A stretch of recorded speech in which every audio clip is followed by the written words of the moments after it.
Hello students, हम यहाँ पे आपके सामने NACGS का जो पेपर 2021-22 में हुआ था उसका फिजिक्स वाला पोर्शन यहाँ पे डिस्कस करने जा रहे हैं। ठीक है, तो इसका पहला क्वेश्चन है, देखते हैं एक बार। The variation of a certain physical parameter z with variable u is given by the relation z equal to a into r plus r upon are plus you की power 3 where r and a are constant and the maximum value of u less than r। तो u की जो वैल्यू है less than r है, given है, condition है। Then to find R, a student plots a graph of variation z y axis against u x axis. The graph is तो graph के बारे में हमसे पूछा गया, इनका जो ग्राफ बनेगा वो किस तरीके का बनेगा, उसके बारे में, कंडीशंस के बारे में हमसे पूछा गया है। तो ऑप्शन में हमको ये दे रखा है कि स्ट्रेट लाइन विद इंटरसेप्ट, मतलब यहाँ पे दो चीज़ें निकालनी है, एक तो स्लोप निकालना है और यहाँ पे स्ट्रेट लाइन है, इंटरसेप्ट है, तो इसका इंटरसेप्ट निकालना है और स्लोप निकालनी है। दो चीज़ें यहाँ पे फाइंड आउट करनी है। तो इसके अकॉर्डिंग जो कंडीशन गिवन है, हमें रिलेशन है, उसको यहाँ पे लिख लेते हैं। z इक्वल टू हो जाएगा हमारे पास a into R upon are plus you की पावर 3, ये हमें गिवन है। ठीक है, इसको बायनोमियल एक्सपेंशन में यहाँ पे कन्वर्ट करने के लिए हम क्या करेंगे, यहाँ पे पहले इसको कन्वर्ट कर लेंगे। तो यहाँ पे हो जाएगा R plus U upon R की पावर -3।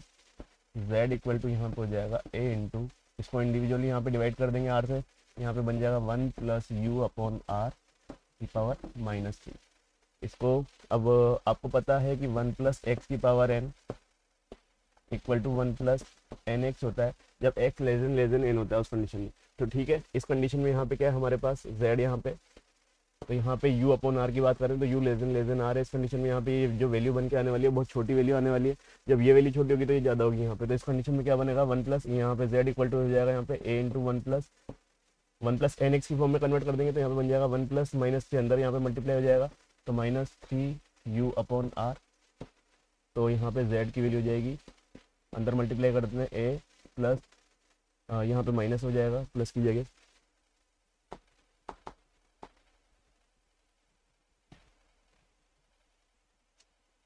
ये माइनस यहाँ पे a -3 u अपॉन आर। ठीक है, तो यहाँ पे अगर इस इक्वेशन को मैं y equal to m x plus c इससे कंपेयर करता हूँ तो यहाँ पे y की जो वैल्यू वो तो z के इक्वल हो जाएगी। यहाँ पे m, यहाँ पे स्लोप होती है तो स्लोप किसके इक्वल आ जाएगी, -3 अपॉन आर के इक्वल। तो यहाँ पे u अपॉन आर की इक्वेशन चेक करें तो यहाँ पे स्लोप आ जाएगी आपके पास -3 अपॉन आर। तो यहाँ पे स्लोप तो -3 अपॉन आर आ रही है। ठीक है, और इंटरसेप्ट क्या आ रहा है आपके पास, a आ रहा है। y equal to m x plus c से यहाँ पे कंपेयर करते हैं तो इंटरसेप्ट तो a हो जाता है। तो यहाँ पे ऑप्शन नंबर सी आपका सही हो जाता है, straight line with intercept a in slope -3 upon r, क्योंकि जो इक्वेशन है वो y equal to m x plus c से कंपेयर हो रही है। यहाँ पे इंटरसेप्ट ए हो जाता है और स्लोप आपकी यहाँ पे -3 अपॉन आर हो जाती है। ठीक है, पहला क्वेश्चन हो गया आपका। अगले क्वेश्चन की तरफ बढ़ते हैं हम। क्वेश्चन में गिवन है a submarine S1 is parked at a depth of 200 meter in an ocean on earth. Assume ocean exist on Mars. At about what depth a submarine S2 has to be parked in an ocean on Mars so that S2 will experience same pressure as that of S1. Acceleration due to gravity on Mars is 3.7 meter पर second square. और यहाँ पे एक और line हमें given है, assume that the sea water density on earth and Mars is same. तो दोनों की जो रो की वैल्यू है दोनों के लिए वो सेम है। रो इक्वल टू गिवन है 1.03 इंटू 10⁻³ किलोग्राम मीटर क्यूब। ठीक है, ये हमें गिवन है। और हाँ, इंपॉर्टेंट कंडीशन क्या बोल रखी है यहाँ पे कि इसमें यहाँ पे दोनों जगह पे सेम प्रेशर एक्सपीरियंस करने वाले हैं। ठीक है, तो प्रेशर और अर्थ PE इक्वल टू प्रेशर और मास, ये हमें गिवन है। अब प्रेशर P इक्वल टू क्या होता है, P इक्वल टू होता है ρgh,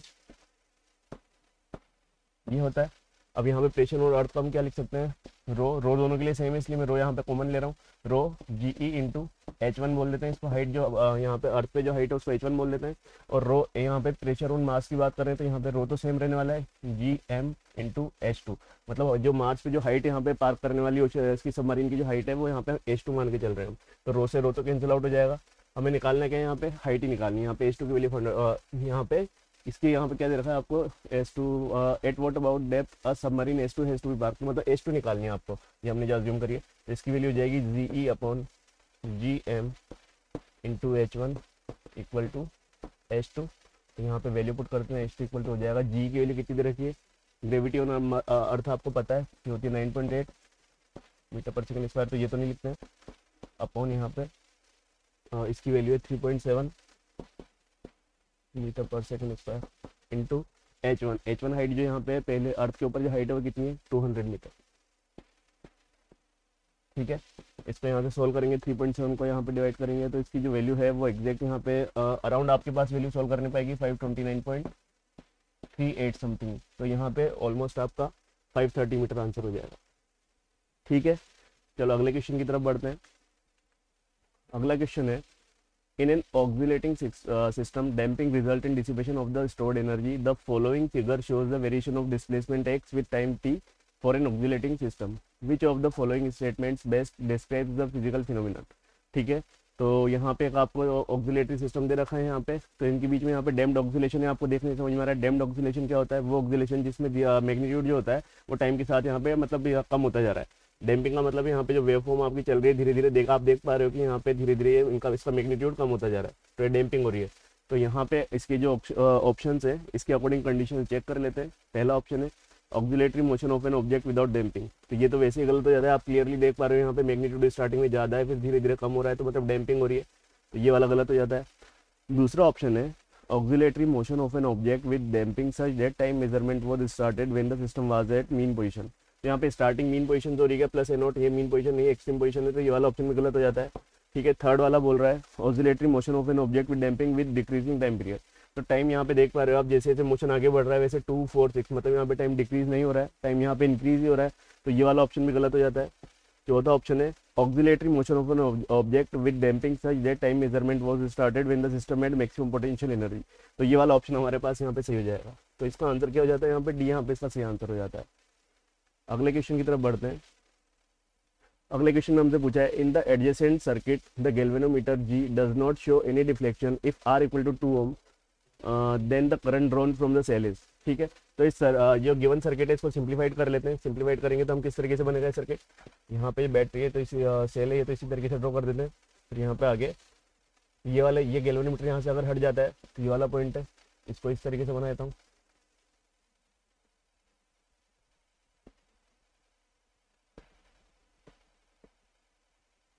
ठीक है, ये वाला पॉइंट हमारा ए पॉइंट है और ये वाला पॉइंट हमारा सी पॉइंट है। ठीक है, ये वाला रेजिस्टेंस आर हो जाएगा, ये वाला रेजिस्टेंस 2R हो जाएगा, ये वाला रेजिस्टेंस यहाँ पे आर है, ये वाला रेजिस्टेंस यहाँ पे 2R हो जाएगा, यहाँ पे 3 वोल्ट है।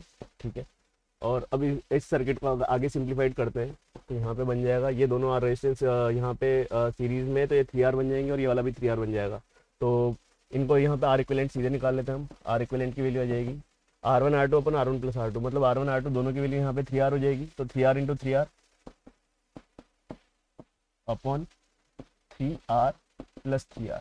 इसको सॉल्व करते हैं तो आर इक्विवेलेंट की वैल्यू कितनी आती है हमारे पास, ये बन जाएगा यहाँ पे 9R square upon 6R, R से R कैंसिल आउट हो गया, ये 3 से 3, ये 2 बार, तो 3/2R, ये आर इक्विवेलेंट आ गया। अब हमसे पूछा गया है कि the current drawn from the cell is, तो सेल से कितना करंट होगा तो V अपॉन R कर देंगे यहाँ पे, तो करंट यहाँ पे निकालने के लिए इक्वल टू 3V अपॉन, यहाँ पे हो जाएगा 3V अपॉन, इसका यहाँ पे सोल्व करेंगे, इसकी वैल्यू यहाँ पे सोल्व करने पे 3 से कटे यहाँ पे 2 और यहाँ पे 3, तो इसको सोल्व करने पे वैल्यू क्या आ रही है यहाँ पे 3/3/2R, यहाँ पे सोल्व करेंगे आर इक्विवेलेंट 3 ही आ रहा है यहाँ पे। एक बार क्वेश्चन दोबारा देख लेते हैं इसमें क्या देखा है, 3V अपॉन 3/2 इंटू R। ठीक है, ये जो आर इक्विवेलेंट की वैल्यू निकाली, आर की वैल्यू गिवन है क्या हमें क्वेश्चन में, हाँ ठीक है, आर इक्वल टू यहाँ पे 2 ओम गिवन है हमें यहाँ पे, तो इसकी वैल्यू पुट कर देते हैं यहाँ पे, तो 2 से 2 कैंसिल आउट हो गया, 3 से 3 कट जाएगा, तो आई इक्वल टू यहाँ पे 1 एम्पियर आ जाएगा। ठीक है, क्योंकि आर सिंपल सा क्वेश्चन था, आर इक्विवेलेंट निकाला, यहाँ पे आर की वैल्यू यहाँ पे बस ये था मिसिंग था कि आर की वैल्यू गिवन है या नहीं है, तो आर की वैल्यू हमें ऑलरेडी क्वेश्चन में दे रखी है, तो यहाँ पे बस I equal to V upon R करना है, पुट करनी है वैल्यू, तो आई इक्वल टू 1 एम्पियर यहाँ पे आंसर हो जाता है, तो यहाँ पे ऑप्शन नंबर ए हमारा सही आंसर हो जाता है। अगले क्वेश्चन की तरफ बढ़ते हैं। अगले क्वेश्चन में हमसे बोला है gear is a mechanical system used to transfer mechanical and rotary motion from one mechanical system to another. ठीक है, और आगे दिया हुआ है as shown in the figure below the driving wheel A driven wheel B without slipping and thus form the gear system. The wheel A has 16 teeth and B has 24 teeth. Wheel B has a projection shown by the white ring in figure and also in the side view of figure 2 of radius 14/11 cm. ठीक है, और यहाँ पे इसका diagram दे रखा है, यहाँ पे व्हील सिस्टम दे रखा है, एक गियर यहाँ पे ए हो गया, एक गियर यहाँ पे बी हो गया, एम दे रखा है यहाँ पे, और साइड व्यू व्हील का दे रखा है यहाँ पे मास एम दे रखा है, आगे बता रखा है कि projection over which the thread is bound unbound, यहाँ पे दे रखा है, दो फिगर है यहाँ पे, इसमें आप क्वेश्चन एक बार देख सकते हैं किस तरीके से गिवन है।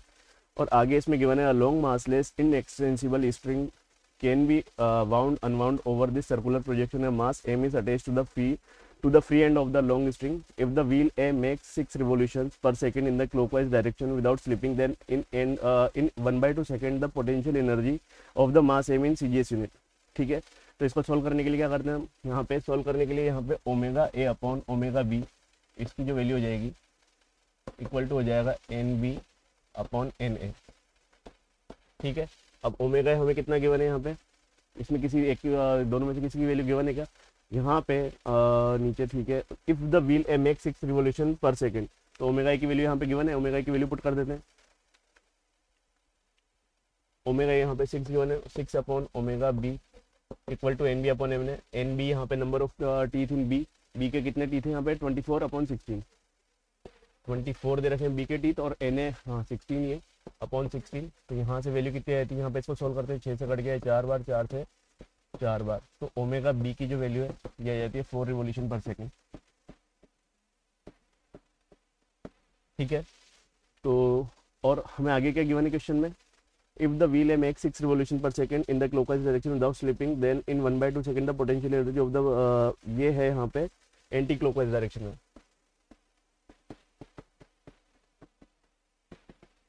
अब ये एंटी क्लॉकवाइज क्यों हुआ, कैसे डिसाइड हुआ, क्योंकि यहाँ पे जब ये व्हील इधर घूमेगा तो ये वाला व्हील इधर की तरफ घूमेगा। अगर ये व्हील एंटी मतलब ये वाला व्हील अगर क्लॉकवाइज घूम रहा है तो यहाँ पे ये वाला व्हील इसके साथ जो लग रहा है वो एंटी क्लॉकवाइज ही रोटेट होगा, ये मास ऊपर की तरफ शिफ्ट होगा। ठीक है, यहाँ से आपको नोटिस हो रहा होगा। तो यहाँ से ओमेगा बी की वैल्यू आ गई 4 रिवोल्यूशन पर सेकेंड, तो वो बात कर रहे हैं, तो पर सेकंड की बात कर रहा है। ठीक है, then in 1/2 second the potential energy of the mass in CGS, मतलब यहाँ पे 1/2 सेकंड में कितना ज़्यादा यहाँ पे रिवोल्यूशन कर लेगा, तो 1/2 सेकंड में रिवोल्यूशन यहाँ पे निकाल लेते हैं, तो 1/2 इंटू 4 2 रिवोल्यूशन कर लेगा। 1/2 सेकंड की बात करते हैं तो अब 1/2 सेकंड में 2 रिवोल्यूशन कर लिया, एक रिवोल्यूशन में कितना चल जाएगा 2 पाई आर चल लेगा, 2 पाई आर एक रिवोल्यूशन में। तो जो टोटल यहाँ पे डिस्टेंस यहाँ पे स्ट्रिंग ऊपर की तरफ ट्रेवल करेगी वहाँ पे रोटेशन की वजह से, वो जो गियर की शिफ्ट मतलब गियर रोटेट करेगा उसकी वजह से यहाँ पे जो टोटल यहाँ पे डिस्टेंस ऊपर यहाँ पे शिफ्ट होगा वो होगा 2 पाई आर, ये एक रिवोल्यूशन में। अब यहाँ पे 2 रिवोल्यूशन चल रहा है आधे सेकंड में, इंटू 2 कर देते हैं, तो यहाँ पे वैल्यू आ जाएगी 2 इंटू 24 पाई की वैल्यू 22/7 रख देते हैं, और आर की वैल्यू कितनी की बने हमें 14/11, ये पुट कर देते हैं यहाँ पे। 7 से गया 2 बार, 11 से कटा 2 बार, 4 दूनी 16, तो यहाँ पे इसकी जो वैल्यू आ जाती है डी की डिस्टेंस वाली वैल्यू आ जाती है हमारे पास 16 सेंटीमीटर।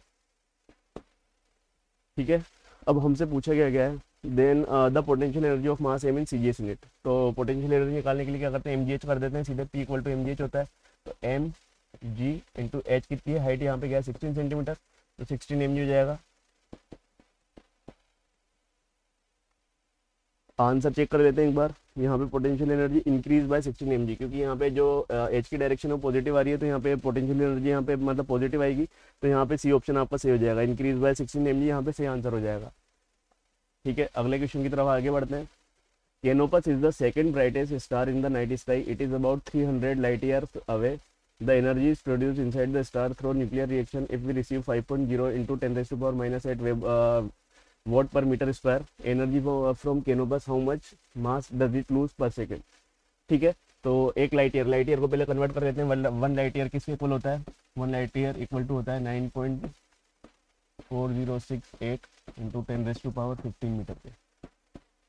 ठीक है, तो यहाँ से जो स्टार से एनर्जी निकल रही होगी वो स्फेरिकल फॉर्म में निकल रही होगी, मतलब स्फेयर के यहाँ पे जितना मतलब स्फेयर का जो डायमीटर होता है एरिया होता है उतने ही मतलब यहाँ पे एरिया में वो एनर्जी वहाँ से निकल रही होगी, क्योंकि यहाँ पे जो एरिया आपको एनर्जी रिसीव हो रही हो पर मीटर स्क्वायर में, तो यहाँ पे एरिया वाइज हमें चेक करना है। तो लाइट ईयर का जो रेडियस हो जाएगा, जिस रेडियस में वहाँ निकल पाएगा वो कितना दूर है, वो स्टार कहाँ तक एनर्जी दे पा रहा है, तो यहाँ पे 300 लाइट ईयर दूर है, मतलब 300 लाइट ईयर तक उसकी एनर्जी वहाँ तक वहाँ पहुँच पा रही है।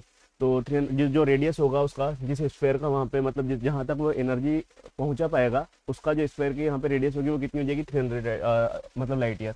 तो आर की वैल्यू हो जाएगी 300 इंटू जो यहाँ पे लाइट ईयर की वैल्यू पुट कर देते हैं 9.4068 इंटू 10⁻15, तो यहाँ पे रेडियस कितनी हो जाएगी, इसको सोल्व कर लेते हैं आर की। यहाँ पे कैलकुलेटर इसको एक बार कैलकुलेट करके देखते हैं कितना आता है, इसको सोल्व करने पे ये वैल्यू बनेगी 2.84 इंटू 10⁻18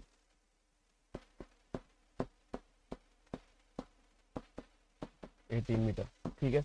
और यहाँ पे ये तो यहाँ पे रेडियस निकल गई। अब एरिया, जिस एरिया में वो यहाँ पे जो एनर्जी होगी वो रिसीव होगी, वो एरिया कैसे निकालेंगे, वो स्फेरिकल फॉर्म में होगा। तो स्फेयर का एरिया कितना होता है 4πr²। तो इसका एरिया हो जाएगा, एरिया इक्वल टू 4πr²। यहाँ पे वैल्यू पुट कर देंगे, 4 इंटू पाई की वैल्यू 3.14 इंटू r²। r² की वैल्यू बोल रही है यहाँ पे, r² की मतलब 2.84 इंटू 10⁻18 इसका पूरे का स्क्वायर।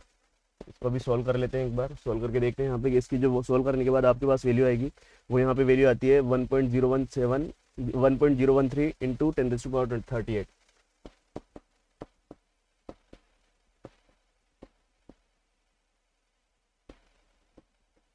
मीटर स्क्वायर, ठीक है। तो यहाँ पे आपके पास एरिया आ चुका है कि कहाँ तक एरिया तक यहाँ पे जो एनर्जी होगी वो वहाँ तक एरिया मतलब रिसीव करेगा। तो टोटल एनर्जी रिसीव कितनी हो जाएगी, टोटल एनर्जी हो जाएगी ई। तो ये तो पर मतलब पर टोटल एरिया इसका इतना है, और पर एरिया में कितनी एनर्जी रिसीव हो रही है 5.0 इंटू 10⁻⁻8। तो टोटल एनर्जी रिसीव हो जाएगी 1.013 इंटू 10⁻38 इंटू जो हमें यहाँ पे पर एरिया में जो एनर्जी रिसीव हो रही है उसको मल्टीप्लाई कर दें, टोटल एनर्जी निकल जाएगी 5.0 इंटू 10⁻⁻8। जब इसको मल्टीप्लाई करोगे आपके पास यहाँ पे कैलकुलेट करने पे वैल्यू जाएगी, वो एनर्जी यहाँ पे आती है 1.017। इसको सॉल्व करके, हाँ जब यहाँ अभी इसी को इसी फॉर्म में रख लेते हैं। तो ई इक्वल टू क्या होता है, हमसे पूछा गया है यहाँ पे how much mass does it lose per second. तो कितना मास पर सेकंड लूज करेगा इस बारे में पूछा गया। तो ई इक्वल टू आपको पता है इक्वल टू क्या होता है, यहाँ पे mc² होता है। तो यहाँ पे m यहाँ पे निकल जाएगा E/c²। टोटल एनर्जी आप निकाल चुके हैं। टोटल यहाँ पे हमने क्या करा, एरिया वाइज यहाँ पे सबसे पहले रेडियस निकाली, रेडियस निकाल के एरिया निकाला। पर यूनिट एरिया हमें कितनी एनर्जी मिल रही थी 5.0 इंटू 10⁻⁻8। तो इसको हमने टोटल एरिया जो निकाला उससे मल्टीप्लाई करा, तो टोटल यहाँ पे एनर्जी जो होती है वो हमारे पास मिल चुकी है। ये एनर्जी टोटल एनर्जी है। तब यहाँ से ई की वैल्यू यहाँ पे पुट कर देते हैं, तो मास आ जाएगा 1.013 into 10⁻38 into 5 into 10⁻⁻8 upon c²। सी की वैल्यू कितनी होती है, लाइट ऑफ स्पीड की बात कर रहे हैं, तो 3 इंटू 10⁻8 इसका स्क्वायर। जब इसको आप सोल्व करोगे तो मास की जो वैल्यू आएगी वो आएगी आपके पास 5.62 इंटू 10⁻13 kg। तो ऑप्शन नंबर सी आपका ये सॉल्व कैलकुलेशन वाला पार्ट आप करके देखिएगा। ये आपका अराउंड मतलब यहाँ पे जो अप्रोच है वो ये होने वाली है, यही होने वाली है। तो यहाँ पे सॉल्व करने पे आपके पास आंसर मिलता है 5.62 इंटू 10⁻13 किलोग्राम। तो ऑप्शन सी हमारा यहाँ पे सही आंसर हो जाएगा। ठीक है, अगले क्वेश्चन की तरफ बढ़ते हैं। अगला क्वेश्चन है, an average human adult radiates about 100 what energy mainly in infrared region of the electromagnetic spectrum. 15 persons are sitting in a hall with an air conditioning system which is 50% efficient. How much electricity must be used to maintain temperature of the hall at 25 degree for 4 hours? ठीक है, तो एक आदमी यहाँ पे कितना जो एक आदमी है वो कितनी यहाँ पे एनर्जी रेडिएट कर रहा है, वन ह्यूमन जो है वो रेडिएट कर रहा है यहाँ पे 100 वॉट। वॉट को हम जूल पर सेकंड भी कर सकते हैं, तो यहाँ पे बोल सकता हूँ 100 जूल पर सेकंड।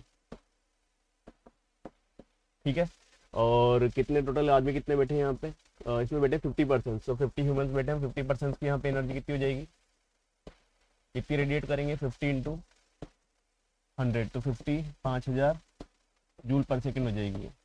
ठीक है, और ठीक है, अब यहाँ पे जो टोटल यहाँ पे एनर्जी है 5000 यहाँ पे जूल पर सेकंड हो जाएगी। कितने देर के लिए बात करनी है, हमें 4 आवर्स की बात करनी है। तो 4 आवर्स में एनर्जी रेडिएट कितनी हो जाएगी, 4 आवर्स में अगर एनर्जी रेडिएशन निकालते हैं कितनी एनर्जी रेडिएट होगी, वो हो जाएगी 5000 इंटू 4 इंटू 1 घंटे में 60 मिनट होते हैं और 60 ही सेकंड होते हैं अपॉन।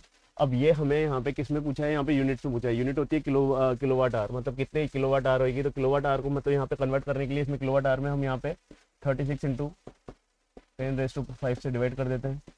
यहाँ पे सॉल्व करने पे आपके पास इससे तो कट जाएगा, और सोल्व करने के बाद आपके पास यहाँ पे बच जाएगा 20 किलोवाट आवर, मतलब 20 यूनिट यहाँ पे बच जाएगी। अब आपको क्या दे रखा है, यहाँ पे जो सिस्टम है आपका 50% एफिशिएंट है। तो मतलब 50% एफिशिएंट का मतलब क्या है कि यहाँ पे आपका जो है अगर रेडिएशन 20 किलोवाट है यहाँ पे आर निकल रहा है, तो आपको टेम्परेचर मेंटेन करने के लिए इससे डबल एनर्जी देनी पड़ेगी। तो मतलब 20 किलोवाट आवर तो ये रेडिएट कर रहे हैं, तो इसका डबल कितना हो जाएगा, 40 यूनिट्स हो जाएगा। ठीक है, तो इसका आंसर आपका क्या आ जाएगा, इसका यहाँ पे सही आंसर आपका डी ऑप्शन आपका सही आंसर हो जाएगा।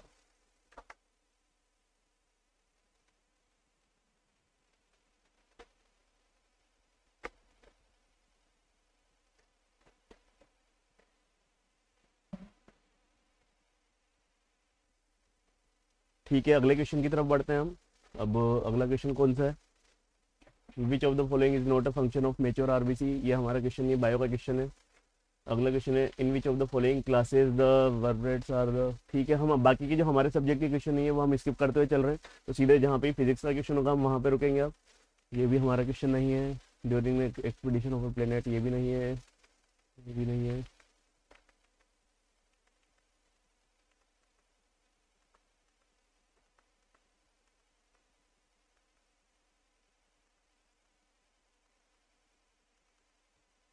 ठीक है, तो क्वेश्चन नंबर 24 है the axis of a coordinate system S2 are inclined at an angle theta to those of another coordinate system S1.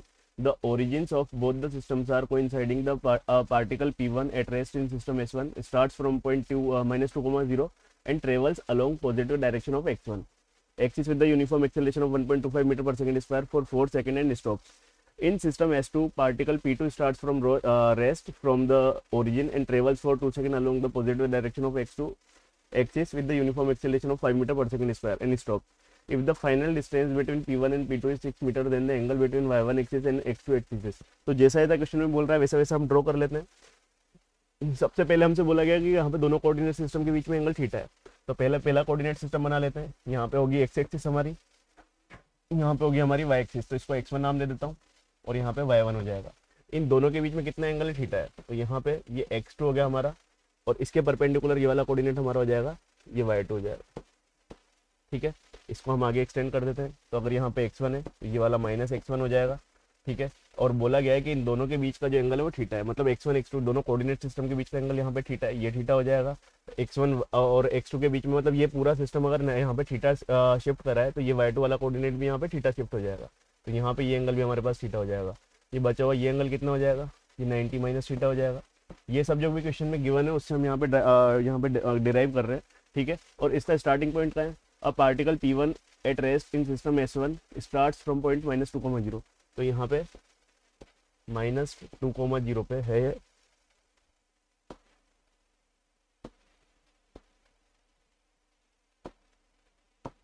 ये वाला पॉइंट है P1, इस पे कहाँ पे इनिशियली रेस्ट पे कहाँ पे माइनस 2,0 पे, तो यहाँ पे माइनस 2,0 रख देते हैं। ठीक है, और इसके बाद बोला गया कि and travels along positive direction of x1 with the uniform acceleration of 1.25 meter per second square. तो पॉजिटिव डायरेक्शन x1 मतलब इस डायरेक्शन में चला है, कितने एक्सेलरेशन से? 1.25 meter per second square for 4 second. तो यहाँ से कितना चला होगा? यहाँ पे अगला कोऑर्डिनेट क्या होगा वो निकाल के देखते हैं एक बार। यहाँ से चला है इस पोजिशन से कितना? 1.25 मीटर पर सेकंड स्क्वायर से 4 सेकंड के लिए, तो s equal to UT plus half A square होता है 1/2 a t square. t equal to 4 second given है, तो यहाँ पे u equal to initially rest पर था, u इक्वल टू 0 हो जाएगा, तो यहाँ पे s इक्वल टू हो जाएगा यहाँ पे हाफ। एक्सेलरेशन कितना गिवन है? 1.25 इंटू टी स्क्वायर, मतलब 4 का स्क्वायर 16 8 बार 16 4 20 का 0 हाथ 2 8 10, तो यहाँ पे s की जो वैल्यू हो जाती है वो आ जाती है 10.00, मतलब यहाँ से यहाँ पे 10 पॉइंट, मतलब यहाँ से टोटल 10 चल चुका है, तो नया कोऑर्डिनेट इसका हो जाएगा 8,0। 8,0 कैसे हुआ ये समझ में आया? यहाँ पे क्या हुआ? पहले जो इनिशियल कोऑर्डिनेट थे -2 पे था, यहाँ से यहाँ तक की ये जो डिस्टेंस है टोटल चला है वो 10 है, तो यहाँ से यहाँ तक 10 कब होगी? अगर -2 पे, मतलब ये ओरिजिन पे होता तो 10 होती, पर ये थोड़ा इधर लेफ्ट की तरफ शिफ्ट हो गया था, इसका मतलब क्या? -2,0, और ये नया कोऑर्डिनेट जो बनेगा वो बन जाएगा इसका 8,0 इस पॉइंट का। ठीक है, यहाँ तक आपको सभी को क्लियर है? इस पॉइंट को हम यहाँ पे क्यों नाम दे देते हैं समझने के लिए, ताकि आगे का यहाँ पे सॉल्व करने में इजी रहेगा। अब ये तो पहले वाले के बारे में बात होगी। अब दूसरा वाला जो पार्टिकल है, दूसरा पार्टिकल के बारे में, particle P2 start from the rest from the origin and travels for 2 second along positive direction of x2 with uniform acceleration 5 meter per second square. तो x2 मतलब x1 से थीटा डिग्री पे यहाँ पे टिल्ट है, तो यहाँ पे क्या है? इसका जो होगा s इक्वल टू यहाँ पे लगा देते हैं UT plus half A square. कितना एक्सेलरेशन था इसका? इसका एक्सेलरेशन है यहाँ पे start from origin 2 second along acceleration 5 meter per second square, तो यहाँ पे s इक्वल टू हो जाएगा, ये 0 हो जाएगा, इनिशियली रेस्ट पे था 1/2 इंटू 5 इंटू टी स्क्वायर। कितने सेकंड के लिए चल रहा है? एक बार पीछे देख लेते हैं, 2 सेकंड के लिए, तो 2 का स्क्वायर 4 हो जाएगा 10, मतलब इस डायरेक्शन में यहाँ पे 10 चल चुका है यहाँ पे, तो 10 अगर इसके मैं कोऑर्डिनेट लिखूँ यहाँ पे कितना हो जाएगा? ये 10 cos थीटा, 10 sin थीटा। समझ में आया कैसे हुआ है? टेन कोस थीटा को टेन साइन थीटा कैसे हुआ? क्योंकि यहाँ पे ये जो लेंथ है ये 10 हो जाएगी और ये यहाँ पे थीटा डिग्री के एंगल पे यहाँ पे है, तो इसका दो कंपोनेंट बनेंगे, तो यहाँ पे टेन कोस थीटा तो ये वाला कंपोनेंट हो जाएगा, टेन साइन थीटा ये वाला कंपोनेंट हो जाएगा। मतलब ये वाला डिस्टेंस कितना, ये कंपोनेंट करने आपको आते होंगे, तो टेन कोस थीटा ये कंपोनेंट और टेन साइन थीटा ये वाला कंपोनेंट हो जाएगा। तो यहाँ से हमसे बोला गया है कि if the final distance between P1 and P2 is 6 meter, तो यहाँ से यहाँ तक की फाइनल डिस्टेंस मतलब P1 एंड P2, तो यहाँ पे P2 यहाँ पे मतलब पार्टिकल P2 तो इस पोजीशन पे और P1 इस वाले पॉइंट पे आ जाएगा, जो हमने ये पॉइंट बनाया है, तो ये वाले पॉइंट पे P1 मतलब सेकंड कंडीशन में P1 यहाँ पे होगा, तो P1 P2 के बीच की डिस्टेंस है, तो यहाँ पे दो पार्टिकल के बीच में डिस्टेंस आपको लिखना आता है x2 minus x1 plus x2, मतलब उस तरीके से कोऑर्डिनेट सिस्टम के हिसाब से निकाल के देखेंगे हम। तो यहाँ पे क्या बोला गया है, यहाँ पे दोनों के बीच का डिस्टेंस कितना दे रखा है, 6 दे रखा है, तो 6 इक्वल टू हो जाएगा ten cos theta minus 8 plus ten sine theta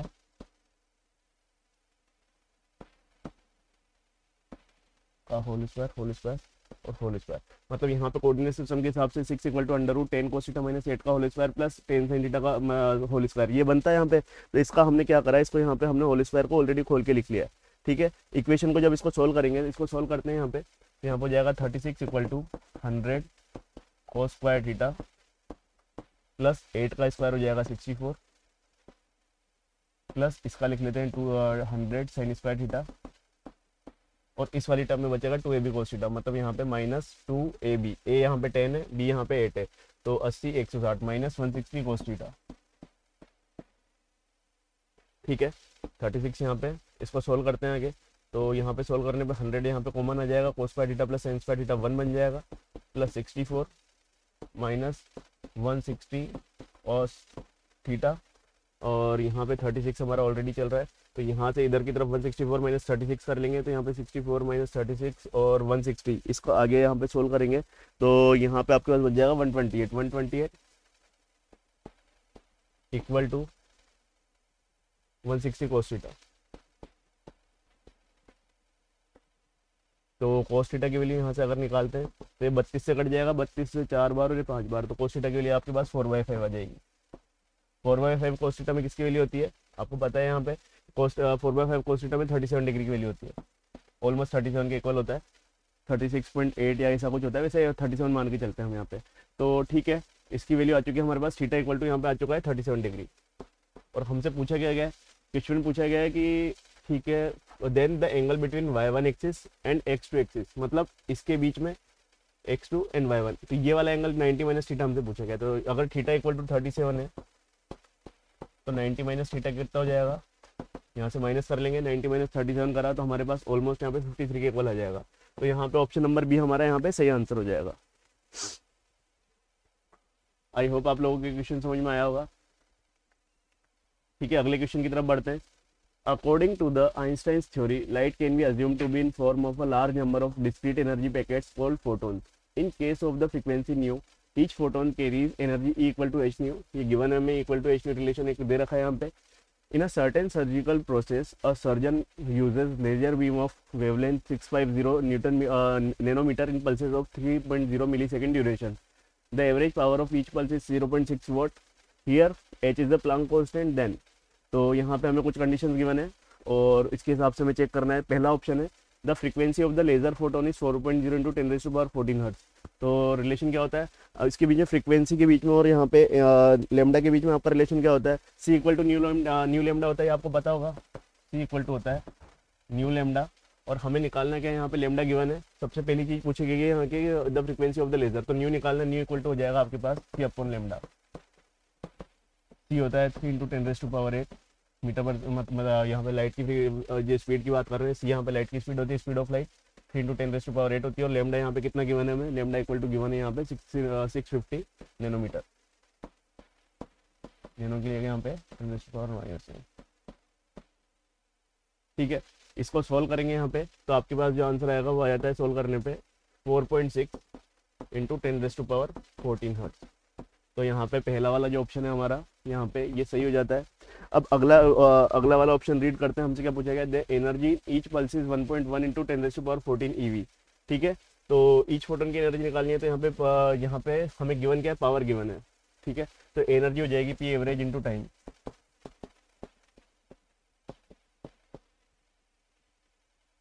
ठीक है, तो एनर्जी यहाँ पे सॉल्व करते हैं। पी एवरेज कितना दे रखा है 0.6 into time.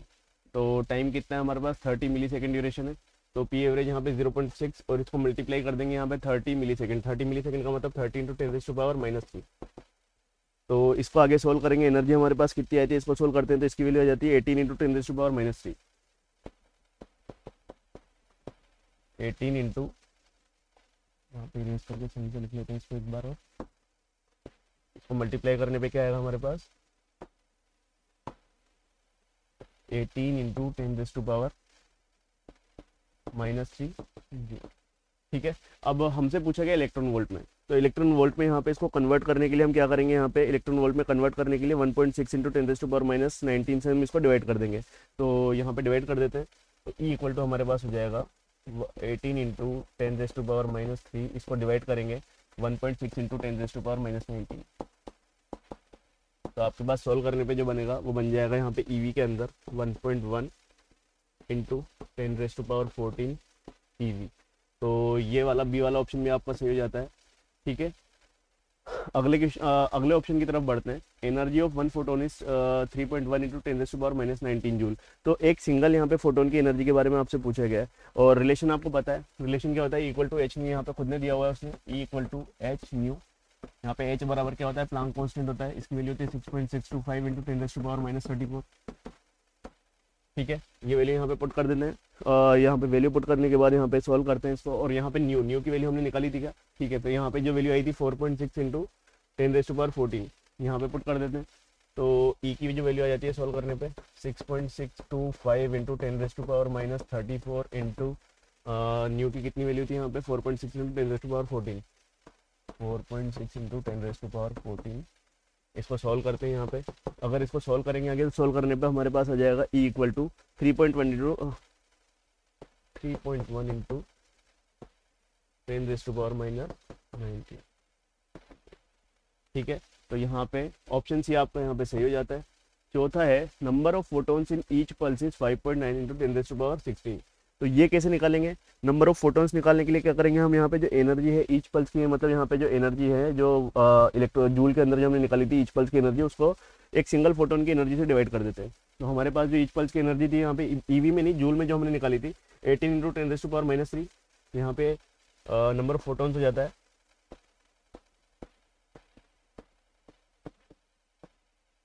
Equal to energy कितनी थी पीछे यहाँ पे ले लेते हैं 18 इंटू 10⁻⁻3, 18 इंटू 10⁻⁻3, इसको हम डिवाइड कर देते हैं।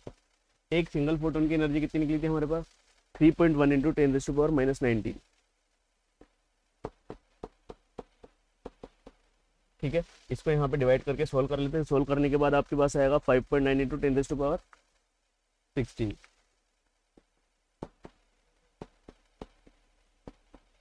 ठीक है, तो नंबर ऑफ प्रोटॉन्स यहाँ पे आते हैं 5.9 इंटू 10⁻16, तो यहाँ पे डी वाला ऑप्शन भी आपका सही हो जाता है। ठीक है, अगले क्वेश्चन की तरफ बढ़ते हैं। अगला क्वेश्चन है in the following circuit R1 equal to 6 ohm दे रखा है, यहाँ पे R1 है, ये 6 ओम है, R2 इक्वल टू 12 ओम है, R2 बराबर 12 ओम डाल देते हैं। यहाँ पे V इक्वल टू 16 वोल्ट दे रखा है, तो यहाँ पे ये 16 वोल्ट हो जाएगा। The current I1 and I2 flow through the resistance R1 and R2 respectively. तो सबसे पहले तो power generated across R1 is, यहाँ पे एंड नहीं होगा, ये हो जाएगा इज 42.6 वाट। तो ये चेक कर लेते हैं पहला ऑप्शन, P इक्वल टू होता है V²/R। तो P इक्वल टू हो जाएगा V², वोल्टेज कितना दे रखा है 16 का स्क्वायर, 16 हो जाएगा अपॉन R। किस रेजिस्टेंस की बात कर रहा है यहाँ पे R1 की वैल्यू कितनी है 6 दे रखी है, तो यहाँ पे 256/6, ये जो 24 16 6 12 और यहाँ पे 42.6 वाट। तो पहला वाला ऑप्शन यहाँ पे सही हो जाता है। ठीक है, दूसरा पूछ रहा है कि the ratio of I1/I2 equal to 2। तो रेशियो निकालने के लिए क्या करेंगे हम, V इक्वल टू होता है इस केस में यहाँ पे V इक्वल टू हो जाएगा I1R1 इक्वल टू I2R2। तो I1R1 equal to I2R2, I1/I2 का रेशियो निकालना है, I1/I2 यहाँ पे हो जाएगा R2/R1। R2 की वैल्यू कितनी है हमारे पास, पीछे देख लेते हैं 12/6, 2:1 इक्वल टू 2। तो हमें सेकंड ऑप्शन में क्या गिवन है, यही गिवन है, ये वाला ऑप्शन भी सही रहता है। Total current drawn from the cell is 4 ampere. Total current यहाँ पे चेक करने के लिए क्या करेंगे हम, I1 निकालना पड़ेगा और I2 निकालना पड़ेगा। वोल्टेज V इक्वल टू कितना गिवन है, V इक्वल टू हमारे पास 16 है, तो V इक्वल टू तो हमें गिवन है 16 वोल्ट। ठीक है, तो यहाँ से I1 निकाल लेते हैं। I1 बराबर हो जाएगा 16 अपॉन R1। R1 की वैल्यू कितनी है यहाँ पे, R1 की जगह में यहाँ पे कितना दे रखा है, 6 डाल देता हूँ, और I2 यहाँ पे निकल जाएगा V अपॉन R2। तो V कितना दे रखा है यहाँ पे 16 अपॉन R2। R2 की वैल्यू कितनी है यहाँ पे 12 है।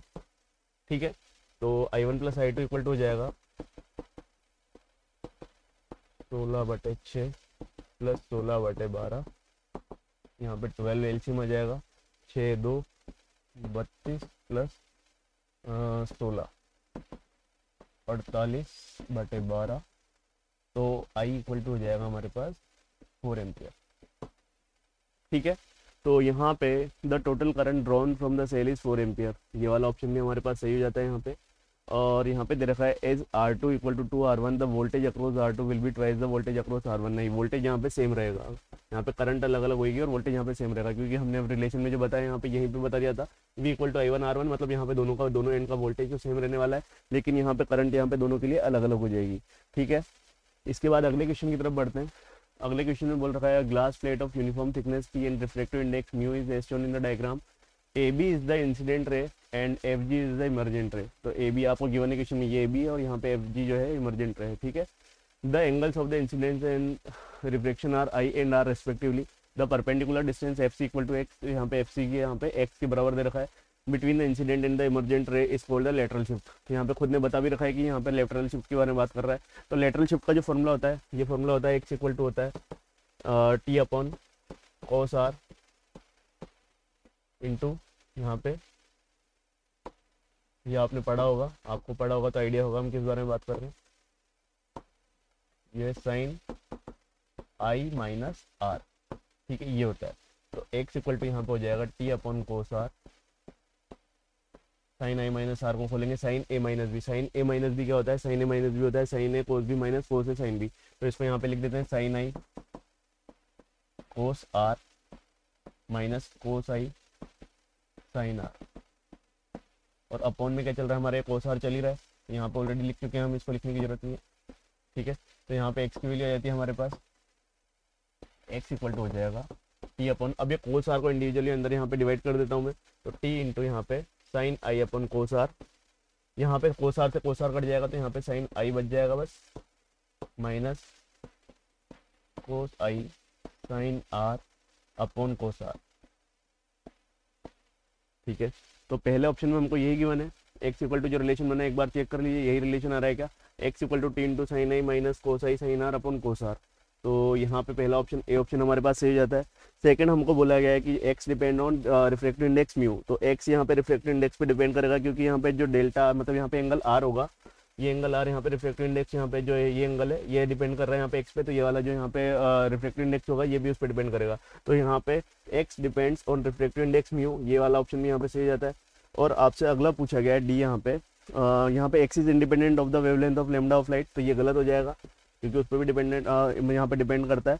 और maximum value of x equal to T when is close to I is close to 90 degree. तो जो हमारे पास रिलेशन है इसके अंदर I इक्वल टू 90 डिग्री अगर पुट करते हैं तो x की वैल्यू क्या आती है हमारे पास, देख लेते हैं एक बार। तो t इंटू साइन 90 की वैल्यू 1 हो जाएगी, 1 minus cos I sine R upon cos R। तो यहाँ पे R की वैल्यू नहीं है हमारे पास, I की वैल्यू 90 डिग्री रख रहे हैं, तो कोस 90 डिग्री की वैल्यू 0 हो जाएगी, तो 0 into sine I upon cos R बनेगा यहाँ पे। तो यहाँ पे x इक्वल टू जो वैल्यू आ जाती है आपके पास, ये t के इक्वल आ जाती है। तो ऑप्शन में यहाँ पे डी ऑप्शन में यही बोला गया हमसे कि जो मैक्सिमम वैल्यू ऑफ x रहेगी वो किसके इक्वल रहेगी, मैक्सिमम वैल्यू ऑफ x यहाँ पे t के इक्वल रहने वाली है। तो यहाँ पे a c b and d आपका ऑप्शन यहाँ पे सही जाता है। अगला क्वेश्चन यहाँ पे 28, विच of the following statement all known versus content RNA, ये बायो का क्वेश्चन है। केमिस्ट्री का जो भी क्वेश्चन होगा हम उसको सोल्व करेंगे।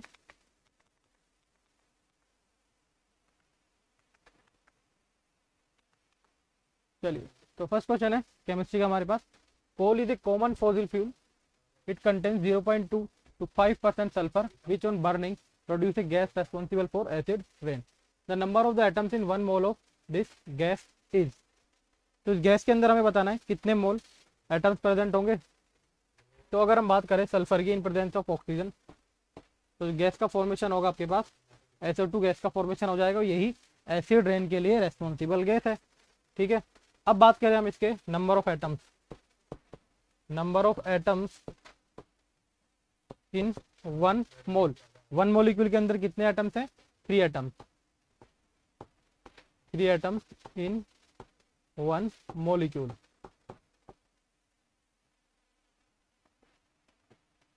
ठीक है, 1 मोल के अंदर कितने होंगे? नंबर ऑफ एटम्स इन 1 मोल कितने होंगे? ये 3 into Na।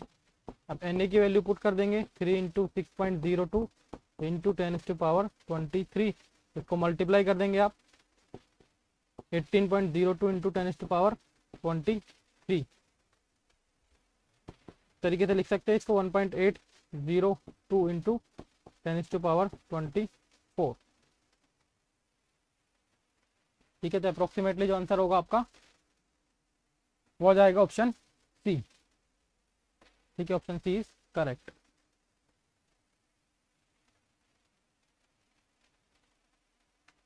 Next question, the stomach fluid in a human contains HCl, KCl and NaCl. The stomach fluid is highly acidic and plays an important role in the digestion of food as well as killing of bacteria. The increased acidity may lead to abdominal pain, cause bloating and heartburn. Such a pastis is prescribed antacid tablet which mainly contains aluminum hydroxide, molecular weight is 78. If the concentrations of HCl, KCl and NaCl are 0.01 m each and the stomach fluid volume is 2 liters, the amount of aluminum hydroxide AlOH whole thrice is required to neutralize the fluid will be. अब यहाँ पर हमें ध्यान रखना है जो reaction होगी वो किस किस के बीच में होगी आपके पास?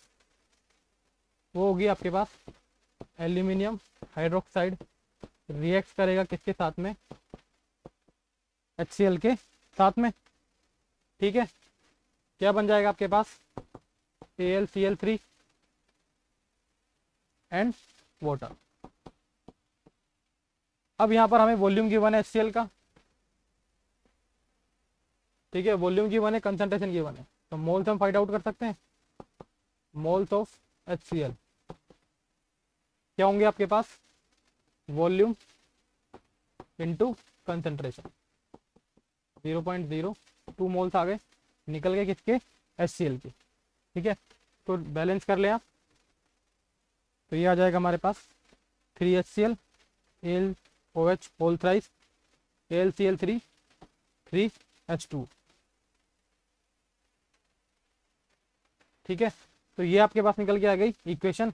अब अगर हम यहाँ पर बात करें, ठीक है, 3 मोल्स के लिए कितने मोल रिक्वायर्ड है? 4 3 mole HCl required mole of AlOH whole thrice कितने हैं? 1। हमारे पास मोल्स कितने हैं? 0.02। तो अगर हम बात करें 4 0.02, ये कितने हो जाएंगे आपके पास? 1/3 इंटू 0.02। ठीक है, 1 मोल के लिए कितना होगा? 1/3 और 0.02 के लिए 0.02/3। ठीक है, ये मोल्स निकल के आ गए आपके पास इसके एल्यूमिनियम हाइड्रोक्साइड के। आपको क्या निकालना है? वेट निकालना है। अब आपके पास मोल्स आ गए तो वेट क्या होगा? मोल इंटू मोलिकुलर वेट, तो आप इसको कैलकुलेट कर लेंगे। 1/3 इंटू 0.02 इंटू मोलिकुलर वेट आपको गिवन है 78, तो इसको आप कैलकुलेट कर लें। 26 बाय टाइम से कैंसिल आउट होगा, 0.52 ग्राम। तो करेक्ट आंसर क्या हो जाएगा? ऑप्शन। ठीक है, बेसिक क्वेश्चन है, mole concept. Now the next question is 0.50 gram mixture of calcium carbonate and calcium oxide. Calcium oxide क्या होगा? CaO, calcium carbonate CaCO3 was strongly heated to produce a non-combustible gas. If the weight of residue obtained on heating is found to be 0.434 gram, the percentage of calcium oxide in the mixture is। तो ये information आपको given है। ये किसका mixture given है? CaCO3 and calcium oxide. और इसका जो वेट आपको गिवन है, कितना गिवन है, 0.500 ग्राम। तो इस मिक्सचर के अंदर मान लीजिए x ग्राम तो आपके पास क्या है, कैल्शियम कार्बोनेट, एंड y ग्राम क्या है, कैल्शियम ऑक्साइड। तो आपके पास एक इक्वेशन निकल के आई ये। अब क्या करना है, आपको हीट करना है and non combustible gas produce होगी। तो यहाँ तो कोई फर्क पड़ेगा नहीं। यहाँ अगर हम बात करें क्या मिलेगा आपको अगर आप हीट करेंगे, CaO प्लस CO2 गैस क्या होगी, प्रोड्यूस होगी। तो this is non combustible gas. ठीक है। अब अगर हम बात करें यहाँ पर मोल्स की, तो मोल्स आपके पास कितने होंगे, वेट आपको गिवन है कितना, x ग्राम। तो यहाँ पर आपके पास मोल्स कितने हो जाएंगे, x बाई 100 ग्राम। ठीक है। कितने मोल्स प्रोड्यूस होंगे यहाँ पर भी आपके पास, x बाई 100। ठीक है। सेम ही रिएक्शन है, 1:1 के आपके पास मोल्स प्रोड्यूस हो रहे हैं। अब मोल्स आपके पास निकल कर आ गए, तो आप क्या निकाल सकते हैं, इसके वेट निकाल सकते हैं। वेट कितना हो जाएगा, moles into molecular weight. CaO का, कैल्शियम ऑक्साइड का मोलिकुलर वेट कितना हो जाएगा, 56, which will be equal to 0.56x। ठीक है। अब क्या बोला, ये तो आपके पास नॉन कंबस्टेबल गैस निकल कर आ गई। ठीक है। इसके बाद जो रिमेनिंग क्या बचा, कैल्शियम ऑक्साइड, ये क्या होगा आपका रेजिड्यू होगा, और उसका आपको वेट गिवन है यहाँ पर। तो एक इक्वेशन हमारे पास बन जाएगी। टोटल वेट कितना हो जाएगा, यहाँ पर कितना है y एंड 0.56x क्या है आपके पास निकल कर 0.434 ग्राम। तो this is equation 1 and this is equation 2। ठीक है। अब यहाँ पर आपके पास x एंड y की आपको वैल्यू फाइंड आउट करनी है। दो इक्वेशन है आपके पास में। उसके बाद क्या करना है, आपके पास पूछा गया है कि the percentage of calcium oxide in the mixture. तो मिक्सचर में परसेंटेज बताना है। तो y आपने किसके लिए लिया, कैल्शियम ऑक्साइड के लिए। तो जो फाइनल आंसर होगा y बाय 0.500 इंटू 100, ये आपके पास क्या निकल के आएगा आंसर। अब बेसिक सी कैलकुलेशन है, इतना आई थिंक आप कर लेंगे। दो इक्वेशन है, दो अननोन है, आप फाइंड आउट कर लेंगे, y की वैल्यू यहाँ पुट कर देंगे तो आंसर निकल कर आ जाएगा। कैलकुलेट करेंगे आप तो आई थिंक 70% इसका करेक्ट आंसर निकल कर आ जाएगा। तो कॉन्सेप्ट आपको बता दिया है क्या है, कैल्शियम कार्बोनेट को हीट करेंगे, calcium oxide and uncombustible non combustible gas आपके पास मिलेगी CO2। तो उसके बाद क्या होगा, आपके पास रेजिड्यू मिला। अब आपको टोटल वेट गिवन है क्वेश्चन के अंदर 0.434। आपके पास दो इक्वेशन आई, दो अननोन वेरिएबल है, दोनों को आप सोल्व करें, आपके पास x एंड y की वैल्यू आ गई। फाइनली पूछा है कैल्शियम ऑक्साइड का परसेंटेज इन द मिक्सचर। तो टोटल वेट आया y और आप डिवाइड कर देंगे, मिक्सचर का टोटल वेट है। ठीक है। तो करेक्ट आंसर निकल कर आ जाएगा। Now the next question is arrange the following in the increasing order of their metallic character NaCOlib। Sodium, carbon, oxygen, lithium and beryllium को आपको अरेंज करना है इंक्रीजिंग मेटेलिक ऑर्डर में। तो यहाँ अगर हम बात करें,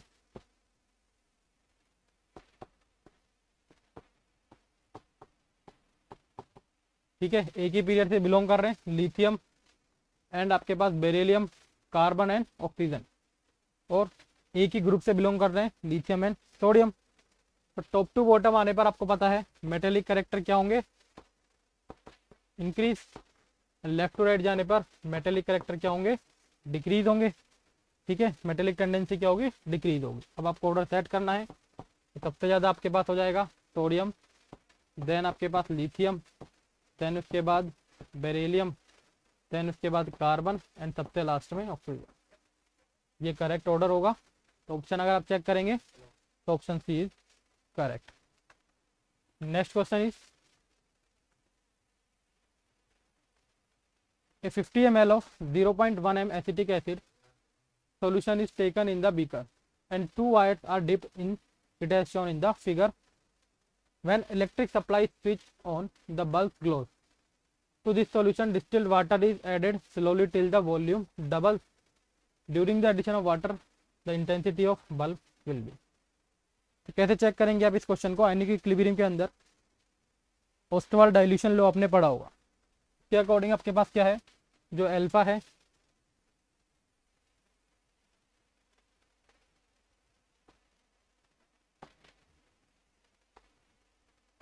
अल्फा क्या है आपके पास, डिग्री ऑफ डिसोसिएशन।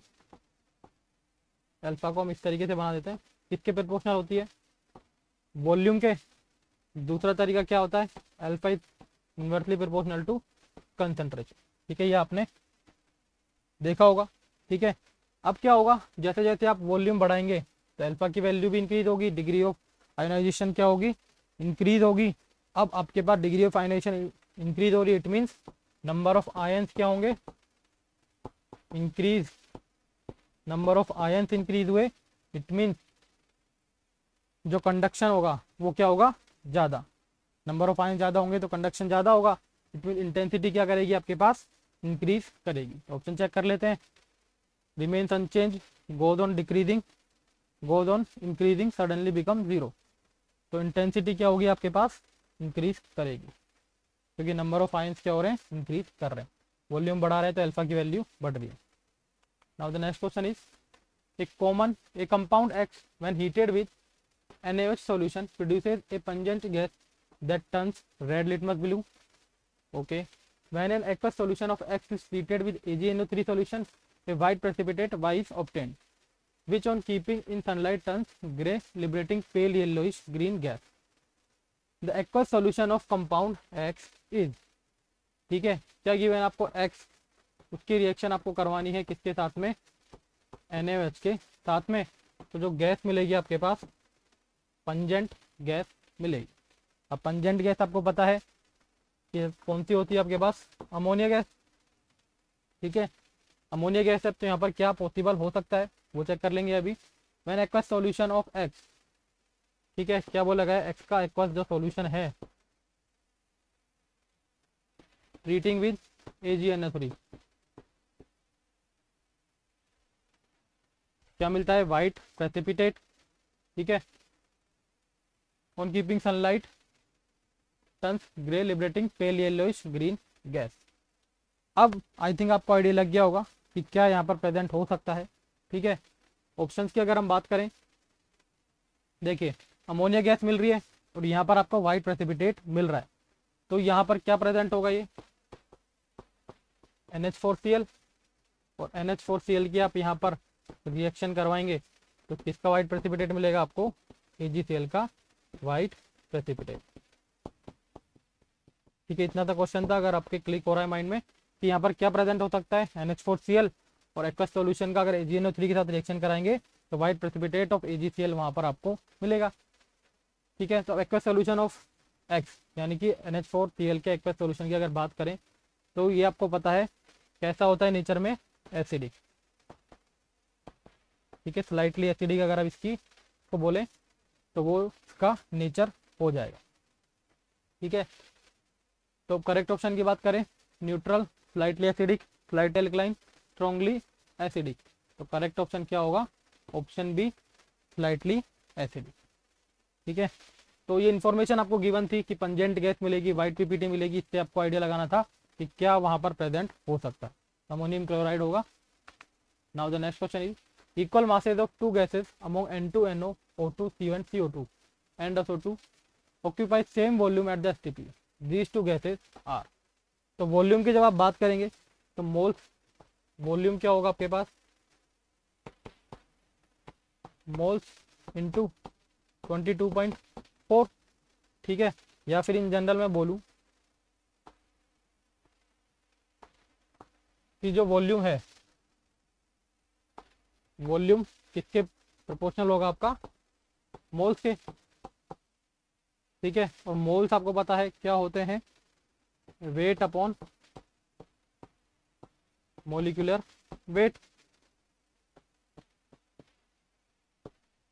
अब क्या बोला गया आपको, इक्वल मास, इक्वल मास है तो मोलिकुलर वेट के क्या हो गए, इक्वल हो गया। अब ये इक्वल कब होंगे, जब आपका अगर मोलिकुलर वेट भी क्या आ रहा है, इक्वल है, तो वॉल्यूम भी क्या होगा आपका, इक्वल हो जाएगा। तो आपको चेक करना है इनके अंदर, तो N2 का आपके पास हो जाएगा 28, NO का हो जाएगा आपके पास 16 + 14 30, दिस इज 32, CO का हो जाएगा आपके पास में 12 + 16, ये हो जाएगा 28, एंड CO2 का हो जाएगा आपके पास 44। ठीक है, और ये आपके पास हो जाएगा 32 एंड 32 64। तो ओनली N2 एंड CO का क्या आ रहा है आपके पास, इक्वल आ रहा है। इट मीन्स जो इनका वॉल्यूम होगा वो भी सेम होगा। तो correct answer is N2 and CO। Now the next question is when a solution and pure solvent are separated by semi spherical membrane, the solution excessive pressure on the membrane called as osmotic pressure. The osmotic pressure increases with increasing number of particles, ions or molecules in the solution of 10 millimoles of each of the sulfate salts of sodium, magnesium and aluminium are dissolved in 1 liter of water in 3 different beakers labeled as PQR respectively. The osmotic pressure follows the order. तो osmotic pressure जो है इसको हम denote करते हैं पाई। इसके proportional है number of ions. अब क्या बोला गया, sulphates of sodium Na2SO4। Second है आपके पास मैग्नीशियम का sulphate MgSO4 and third is aluminium sulphate Al2SO4 whole thrice. तो नंबर ऑफ आयंस की बात करें 3 आयंस यहाँ मिलेंगे आपको, यहाँ कितने मिलेंगे 2 एंड यहाँ आपके पास टोटल 5 आयंस मिल जाएंगे। तो ये आपके पास क्या है P, this is Q and this is R। अब जिसमें नंबर ऑफ आयंस ज़्यादा होंगे ऑस्मोटिक प्रेशर भी क्या होगा, ज़्यादा होगा। जो करेक्ट ऑर्डर हो जाएगा आपके पास R होगा, देन आपके पास P and finally Q।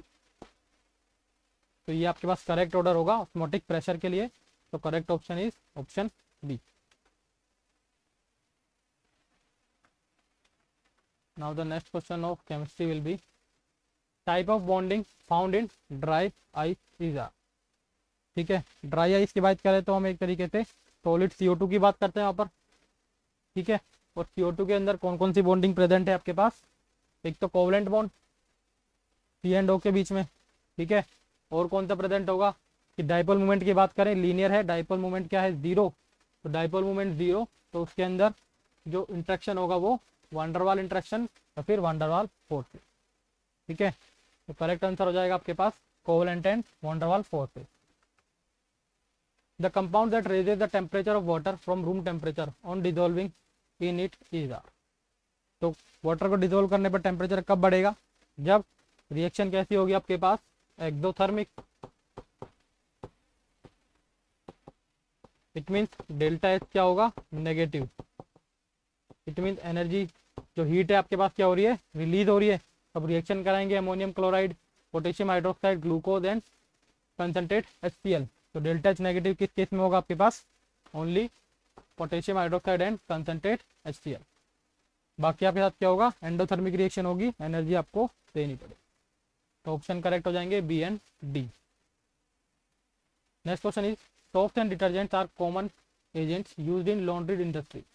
They are long chain hydrocarbons with ionic terminals of cationic or anionic nature. A 1% W/V soap solution X and 1% W/V detergent solution Y are prepared in distilled water. Each of the solutions was divided into 2 equal parts and labeled as X1, X2, Y1 and Y2. 1 gram of NaCl was added to X1 and Y1 each, while 1 gram CaCl2 was added to X2 and Y2. Which of the following observation is are correct.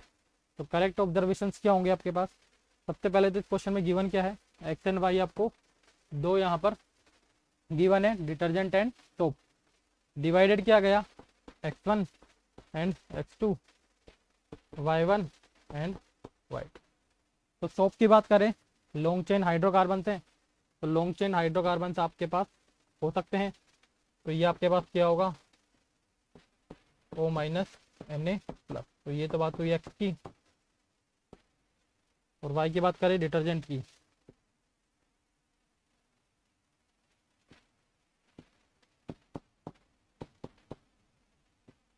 O minus Na+, this is Y. ठीक है, अब क्या बोला गया कि x1 x2 1 gram of NaCl was added to x1 and y1, 1 gram NaCl, this is y1, 1 gram NaCl। ठीक है, उसके बाद बोला गया 1 ग्राम CaCl2 एंड 1 ग्राम CaCl2। ठीक है, बेसिक सा क्वेश्चन है, जब पढ़ते हैं सोप्स एंड डिटर्जेंट्स के बारे में ये चीज़ें पढ़ते हैं। अब क्या होगा आपके पास, अब क्या आपको ऑब्जर्वेशन देखने को मिलेंगे। ठीक है, NaCl के साथ तो क्या होगा, दोनों ही कोई इफेक्ट नहीं पड़ेगा। ठीक है, नो रिएक्शन। अब यहाँ पर अगर आप बात करें CaCl2 एंड Y के साथ में CaCl2, तो Y2 क्या है आपका डिटर्जेंट। डिटर्जेंट क्या दे देगा आपको यहाँ पर प्रेसिपिटेट की बात करेंगे दोनों के लिए, CaCl2 के साथ में X2 एंड Y2। X2 है आपका सोप एंड Y2 आपका डिटर्जेंट, तो डिटर्जेंट तो क्या देगा, कोई भी PPT नहीं मिलेगी आपको। ठीक है, बट X2 के साथ में आपको PPT देखने को मिलेगी, यहाँ पर आपको PPT देखने को मिल जाएगी या फिर प्रेसिपिटेट देखने को मिलेगा।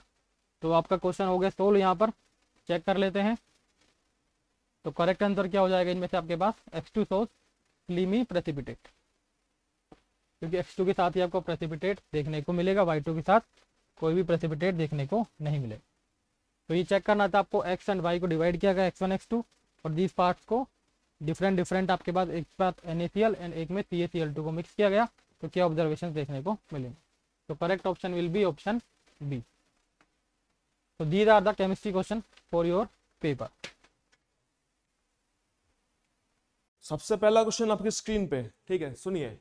विच of the following is not, क्या बोला है यहाँ पे,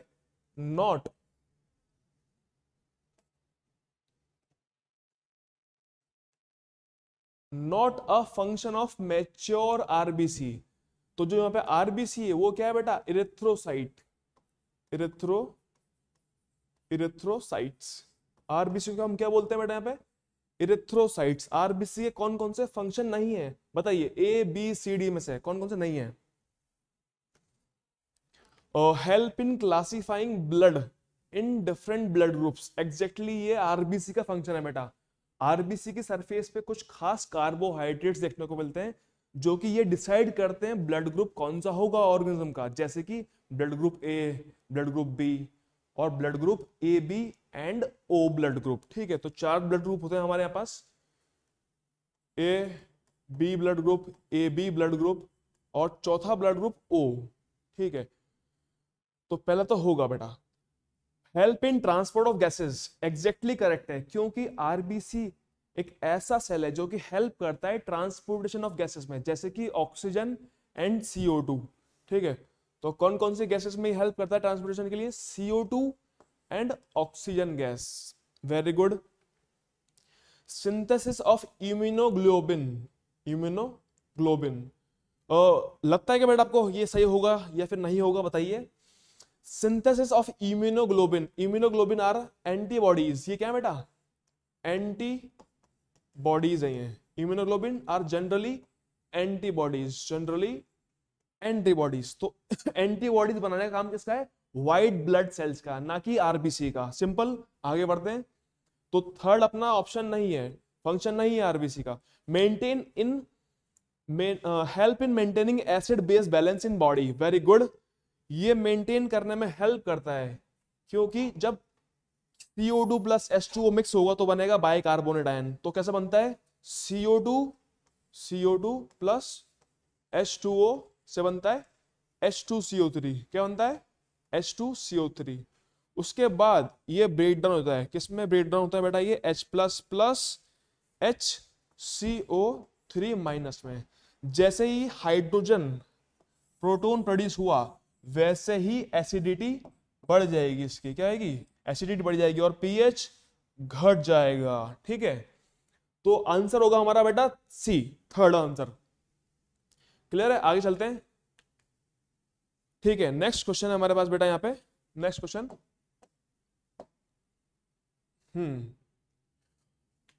question number 9, in which of the following classes की बात कर रहा है, ये किसी बात कर रहा है, of vertebrates there are group of animals, कौन कौन से ऐसे जानवर हैं जिसमें हमें लिम्ब नहीं मिलता। क्या नहीं मिलता, लिम्स, मतलब हाथ पैर की बात कर रहा है, फोर लिम्ब, हाइंड लिम्ब की बात कर रहा है यहाँ पे। कौन कौन से ऐसे वर्टिब्रेट्स हैं, क्लासेस ऑफ वर्टिब्रेट्स, जहां पे हमें लिम्स देखने को नहीं मिलते हैं, फोर लिम्ब या फिर हाइंड लिम्ब, कुछ भी हो सकता है। तो फर्स्ट ऑप्शन है यहाँ पे हमारे पास फिश, रेप्टाइल्स, मैमल्स। तो बेटा मैमल्स में 4 लिम्ब और हाइंड लिम्ब देखने को मिलते हैं। अगर मैं मैमल्स की बात करूं तो हम क्या है, ह्यूमंस आर ऑल्सो मैमल्स। तो हमारे अंदर 4 लिम्ब भी हैं और हाइंड लिम्ब भी हैं, सिंपल। बी रेप्टाइल्स ओनली बोला इसने, ओनली। चेक करते हैं फिर आगे अपन, रेप्टाइल्स एंड एम्फीबियंस। तो इसका मोर करेक्ट ऑप्शन होना चाहिए बेटा reptiles and amphibians. Amphibians only है यहाँ पे, तो बी और डी मिला के हम बना देंगे C option, reptiles and amphibians. Reptiles क्या है बेटा, जो रेंग रेंग के चलते हैं, जैसे कि स्नेक्स। क्या आपने उसमें कभी देखा है हाथ पैर, सांप में के अंदर कभी आपने हाथ पैर देखे? नहीं देखेंगे सांप के अंदर हाथ पैर, क्योंकि इवोल्यूशनरी वाइज सांप में हाथ पैर या फिर जैसे कि लिम्स गायब हो चुके हैं, कोई काम नहीं है उनका वहां पे। एम्फीबियंस में आपने देखा होगा बेटा, जैसे कि फ्रॉग से क्या बनता है यहाँ पे हमारे पास, फ्रॉग से बनता है टेडपोल एक्चुअल मतलब टेडपोल से बनता है फ्रॉग तो, लेकिन टेडपोल के अंदर हमें कहीं भी लिम्स देखने को नहीं मिलते। तो हमारा जो करेक्ट ऑप्शन होगा वो होगा option number 3, reptiles and amphibians. ठीक है, आगे बढ़ते हैं।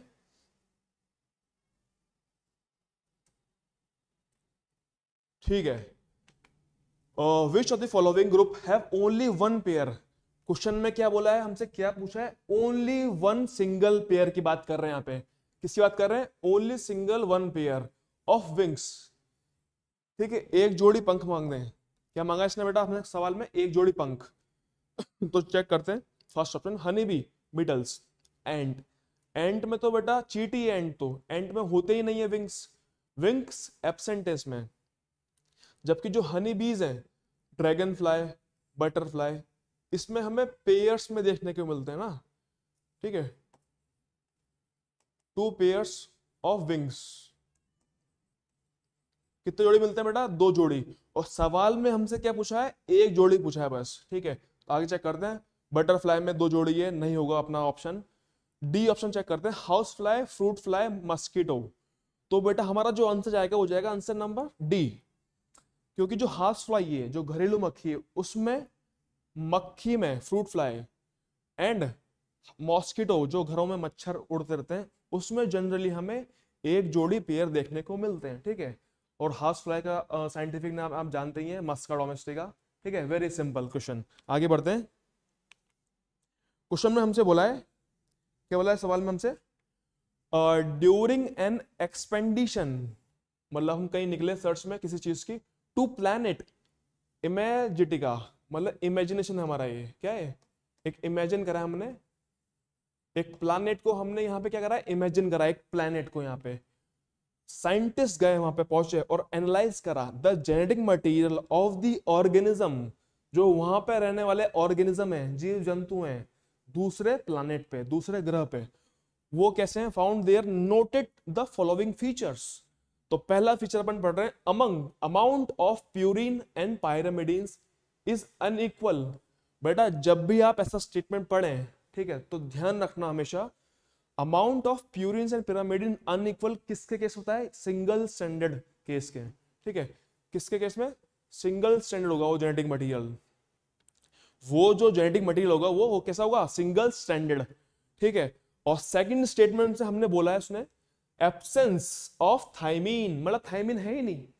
तो क्लियरिटी से मतलब हमें ये पता लग गया कि वो जेनेटिक मटेरियल डीएनए नहीं है, क्योंकि डीएनए के अंदर ही मिलता है थाइमीन और यूरेसिल मिलता है किसके अंदर, आरएनए के अंदर।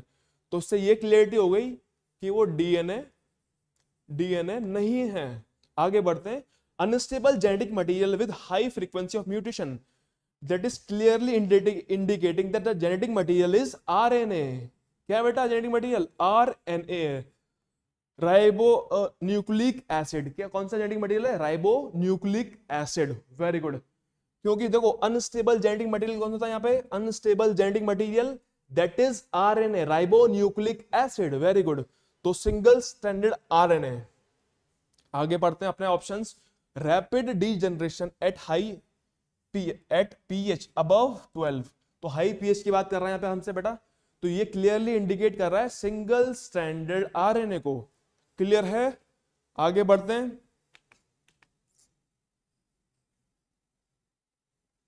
ठीक है, वेरी गुड क्वेश्चन, इंपॉर्टेंट भी बेटा।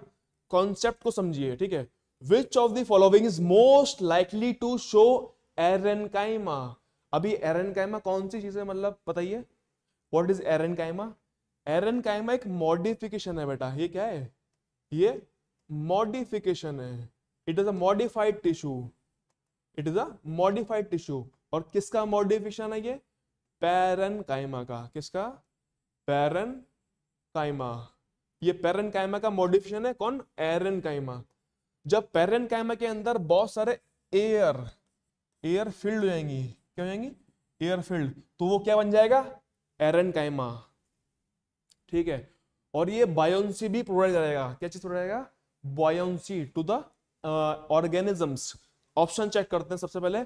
लीव बेस ऑफ मैंगो, इसका कोई यहां पे रिलेशन नहीं है, क्योंकि जो लीव बेस है मैंगो का, ये स्टेम हो गया मैंगो का, पेटियोल और ये लेमाइना। क्या है बेटा? Stem, petiole and lamina. तो जो लीफ बेस होगा मैंगो का वो होगा पल्विनस। कैसा होगा बेटा? पल्विनस। थोड़ा मोटा होगा, सूजा हुआ होगा। पल्विनस लीफ बेस कैसा होगा? पल्विनस, पल्विनस, ठीक है। आगे बढ़ते हैं, ऑप्शन चेक करते हैं। पेटियोल ऑफ वाटर हाइसिंथ, ये हमें थोड़ा बहुत लग रहा है। क्यों? क्योंकि हमें जो प्लांट्स है हमारे पास यहाँ पे, वो कौन सा प्लांट है? Water hyacinth. ये जनरली कहां देखने को मिलता है? एक्वेटिक इकोसिस्टम में। तो एक्वेटिक इकोसिस्टम में इसको करना है फ्लोट। क्या करना है? फ्लोट, तैरना है, पानी के ऊपर तैरना है। तो बायोन्सी कहां से आएगी? बायोन्सी आएगी यहाँ पे जो एरेनकाइमेटस टिश्यू प्रेजेंट है, ठीक है। जो वाटर हाइसिंथ है, जिसको हम टेरर ऑफ बंगाल भी बोलते हैं। क्या बोलते हैं?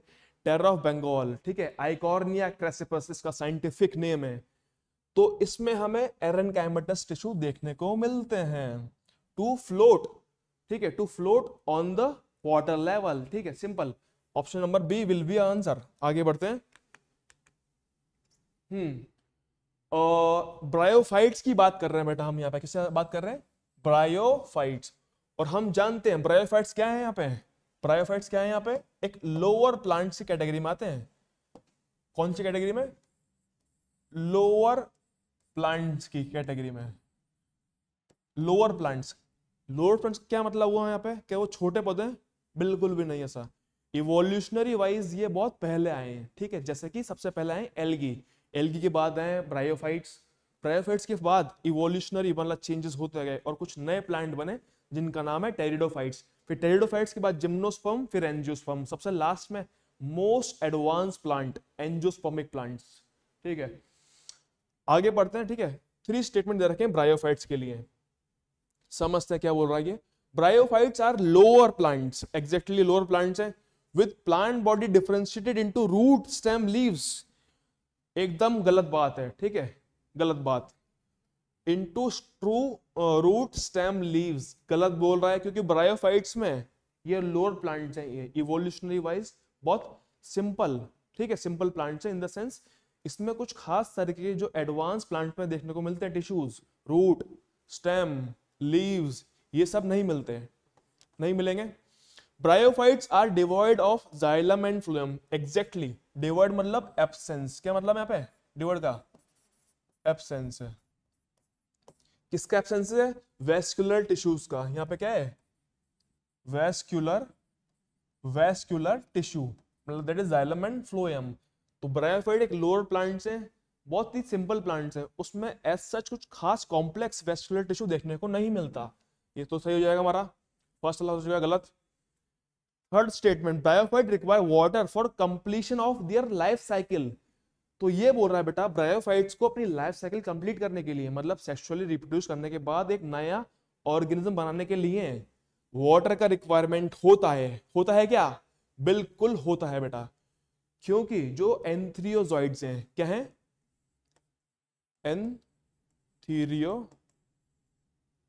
एंथ्रियोजॉइड्स।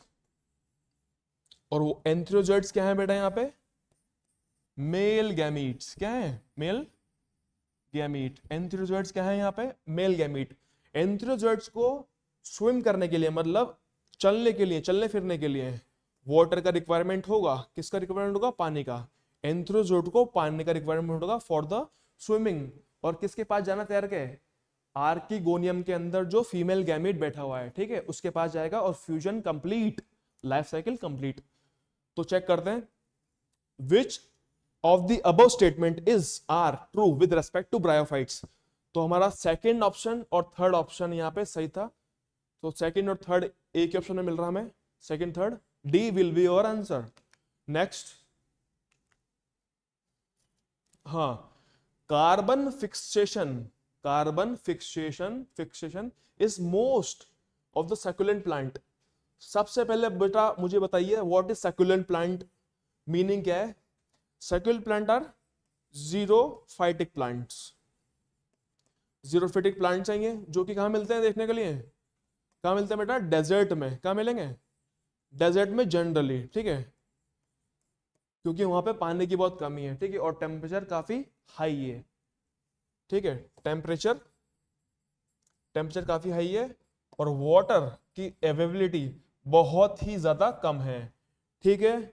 आगे बढ़ते हैं, take place through which pathway, जो सकुलेंट प्लांट्स हैं जैसे कि पाइनएप्पल हो गया, एलोवेरा और दूसरे से ओपेंशिया, ठीक है, ये सब कौन से प्लांट हैं? ये सकुलेंट प्लांट हैं। इनको पानी का रिक्वायरमेंट बहुत कम होता है क्योंकि ये अडेप्टेड प्लांट्स हैं। कैसे प्लांट है बेटा? ये अडेप्टेड प्लांट है, ये इनका अडेप्टेशन हो चुका है। तो देखते हैं, केल्विन साइकिल फॉलो नहीं करेंगे। जो डेजर्टिक प्लांट्स हैं वो केल्विन साइकिल फॉलो नहीं करते। जो नॉर्मल टेरेस्ट्रियल प्लांट हैं जो कि ट्रॉपिकल सब ट्रॉपिकल्स में देखने को मिलते हैं वो फॉलो करते हैं Calvin cycle, that is C3 cycle, Calvin cycle. Glycolate pathway नहीं, ठीक है, glycolate pathway that means photo respiration को फॉलो नहीं करते हैं। थर्ड ऑप्शन है हमारे पास crassulacean acid metabolism pathway, very good, CAM pathway, CAM pathway बोलते हैं। और बेटा जो डेजर्टिक प्लांट होते हैं, वो कैम पाथवे को ही फॉलो करते हैं। होता क्या है कैम पाथवे में? ड्यूरिंग डे टाइम जब टेम्परेचर काफी हाई है, क्या है बेटा? टेम्परेचर काफी हाई है, तो ये अपने स्टोमेटा को कैसे रखेंगे? स्टोमेटा को क्लोज रखेगा, CLOSE रखेगा, ठीक है, बंद रखेगा। क्लियर है? क्यों? ताकि ये प्रिवेंट कर पाए पानी को लॉस को, ट्रांसपिरेशन को ये प्रिवेंट कर पाए, सिंपल। और दूसरी जो खास बात इसमें ये है, ये फोटो रेस्पिरेशन को प्रिवेंट भी करेगा कैम पाथवे। और इसके स्टोमेटा कब ओपन होंगे? ड्यूरिंग नाइट टाइम, जब रात का वक्त होगा तब सकुलेंट प्लांट अपने स्टोमेटा को खोल लेगा और कार्बन डाइऑक्साइड को अपने अंदर ले लेगा for the process of photosynthesis, ठीक है, केल्विन साइकिल चलाने के लिए। ओके, आगे बढ़ते हैं। तो answer will be C, CAM pathway, crassulacean acid metabolism. Next question है, if a flower is large, flower की कंडीशन कैसी है? लार्ज है फ्लावर, वाइड माउथ है, चौड़ा, उसका जो मुंह है बहुत चौड़ा है, खिला हुआ पौधा है, खिला हुआ अपना फूल है यहाँ पे, व्हाइट कलर का फ्लावर है। कैसा बेटा? व्हाइट कलर का फ्लावर है ना, ध्यान देना।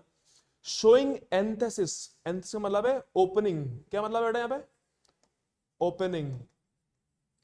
आफ्टर सनसेट, जब शाम ढलेगी तभी ये अपने आप को खोल लेगा फल, ठीक है, ठीक है, तो कब खोलेगा बेटा? जब शाम ढल जाएगी तो अपने आप को खोल लेगा ये फूल।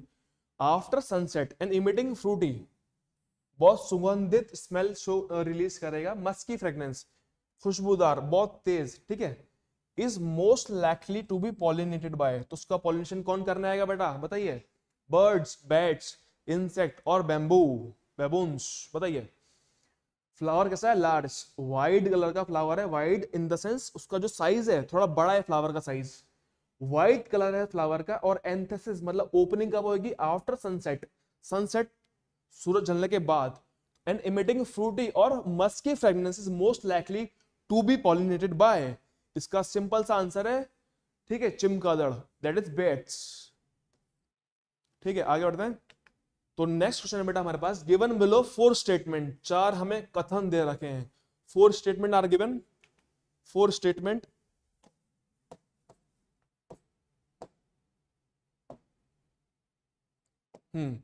four statement are given, 4 statement about viruses, ठीक है।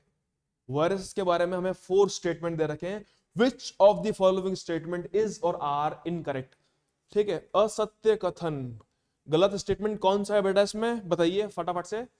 ऑप्शन नंबर ए पढ़ रहे हैं अपन, all viruses contain RNA as a genetic material. All, क्या सभी वायरसेस में जेनेटिक मटेरियल आरएनए होता है क्या? बिल्कुल भी नहीं। सभी वायरस में जेनेटिक मटेरियल आरएनए नहीं होता, जबकि जो ज्यादातर जेनेटिक मटेरियल है वो कैसा होता है, डीएनए इन वायरसेस। लेकिन कुछ वायरसेस जैसे कि टबैको मोज़ेक वायरस, क्यूब्यू, बैक्टीरियोफेज, ये सब क्या है, वायरसेस है जिसमें जो जेनेटिक मटेरियल है वो क्या है बेटा, आरएनए है। लेकिन ज्यादातर वायरसेस में जो मेन जेनेटिक एलिमेंट होता है वो होता है डीएनए, ना कि आरएनए। तो फर्स्ट स्टेटमेंट गलत, ठीक है। During viral multiplication a complementary DNA is produce in ribovirus, गलत स्टेटमेंट, राइबोवायरस के अंदर प्रोड्यूस नहीं होगा, wrong. Virus are the smallest free living cells, यार ये क्या बात कर रहा है, क्या मजाक कर रहा है हमसे, सेल तो होते नहीं है वायरस में। वायरस में वायरस में क्या था बेटा, only genetic element plus protein, इन दोनों चीजों के अलावा कुछ नहीं होता उसके पास। और जेनेटिक एलिमेंट में से आइदर डीएनए और आरएनए, ठीक है। या तो डीएनए होगा या तो आरएनए होगा, दोनों कभी भी साथ में प्रेजेंट नहीं होगा। और साथ में प्रोटीन का एक कोट होगा, वायरस में प्रोटीन का कोट होगा जिसके अंदर सेंटर में जेनेटिक एलिमेंट होगा, आइदर आरएनए और डीएनए, सिंपल। तो स्टेटमेंट थर्ड भी गलत हो गया हमारा। DNA contains virus are more susceptible to mutation when compared to the RNA. DNA containing viruses are more susceptible to the mutation, गलत बेटा। म्यूटेशन क्या है यहाँ पे, जेनेटिक एलिमेंट्स में चेंजेस आना, ठीक है। जो जेनेटिक एलिमेंट है, जीन्स हैं, जीन्स में बदलाव आ जाना, कुछ ना कुछ नई चीज ऐड हो जाना या फिर डिलीट हो जाना या फिर कुछ भी नई चीज प्रोड्यूस हो जाना। तो यहाँ पे डीएनए नहीं आके यहाँ पे क्या आना चाहिए था, आरएनए, ठीक है। तो हमारा चारों ही स्टेटमेंट यहाँ पे क्या है, रॉन्ग है। All 4 statement are wrong. हमसे पूछा क्या है, इनकरेक्ट, ठीक है। तो चलो स्टेटमेंट क्या है यहाँ पे, रॉन्ग। आगे बढ़ते हैं। ड्यूरिंग अ रेस, अपन को एक केस स्टडी दे रखी है, रेस के बारे में बात कर रहे हैं, ठीक है।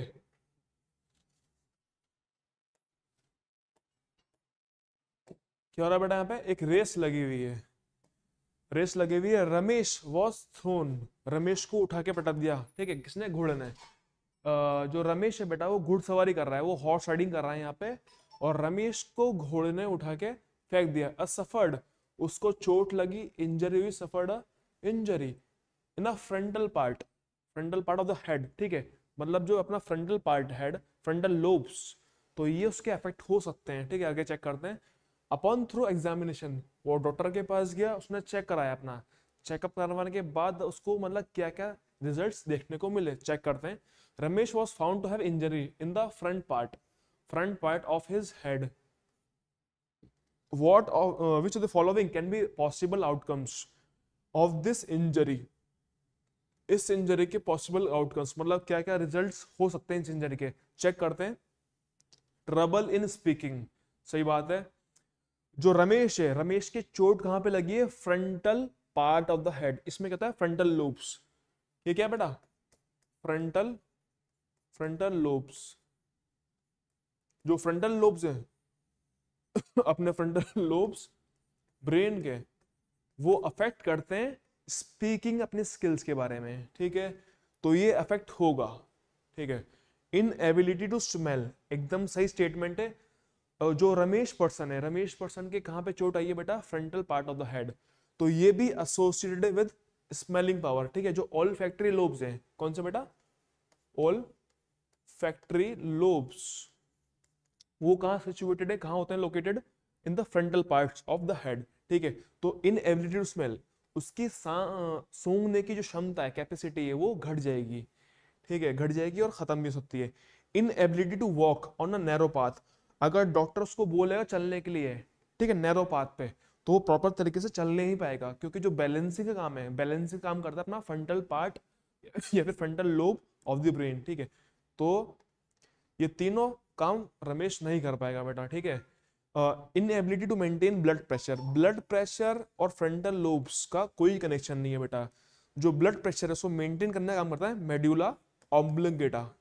जो बीपी है बेटा किसी भी पर्सन का, उसको मेंटेन करने का काम कौन करता है? मेड्यूला ऑब्लिंगेटा, ठीक है।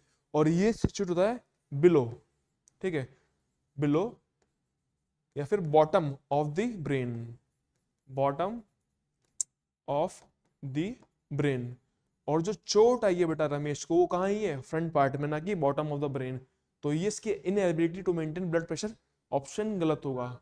तो A B C will be the answer of our question. Next check करते हैं बेटा आगे, ठीक है। Which of the following molecules is primary responsible for structure, ठीक है, स्ट्रक्चर एंड मोटिलिटी। और यहाँ पे बात कर रहे हैं बेटा अपन सेल्स की। किसकी बात कर रहे हैं? सेल्स के रेस्पेक्ट में हम बात कर रहे हैं। सेल के स्ट्रक्चर को सपोर्ट करने का, मेंटेन करने का, एंड मोटिलिटी मतलब मूवमेंट में भी हेल्प कर सकता है कोई ऐसा स्ट्रक्चर, ठीक है। तो जो actin, tubulin alpha proteins, lamin proteins, desmins, ठीक है। तो सब क्या है बेटा? ये स्ट्रक्चर्स हैं। एक्टिन, जिसमें से एक्टिन एंड ट्यूबुलिन प्रोटीन्स का एक मेजर रोल है। किसके लिए रोल है? स्ट्रक्चर मेंटेन करने के लिए, support of this cell and locomotion movement, एक पावर देने के लिए, एक फ्लैजिला बनाने के लिए, ठीक है। और ये किसके पार्ट है बेटा? ये साइटोस्केलेटन के पार्ट है। किसके पार्ट है? साइटोस्केलेटन के पार्ट है, ठीक है। कौन? Actin and tubulin. तो जो उसमें हमारा आंसर जा रहा है बेटा, वो क्या जाएगा यहाँ पे? A and B. A B will be our answer, ठीक है। आगे चेक करते हैं, इसको बढ़ते हैं आगे, ठीक है। यहाँ पे जो लेमिन एंड डेस्मिन है, लेमिन एंड डेस्मिन, उसका एज सच कोई रोल नहीं है यहाँ पे। किसके लिए रोल नहीं है? स्ट्रक्चर और मोटिलिटी के लिए, मतलब मूवमेंट का एज सच कोई रोल नहीं है, ठीक है। किसका? डेस्मिन एंड लेमिन्स, ठीक है। आगे बढ़ते हैं। और जो यहाँ पे लेमिन्स हैं, lamin mainly associated with respect to nucleus. किससे? न्यूक्लियस, ठीक है, क्लियर। आगे बढ़ते हैं, ठीक है। इतना हमारा हो चुका है complete. Thank you so much for watching, ठीक है। All the best.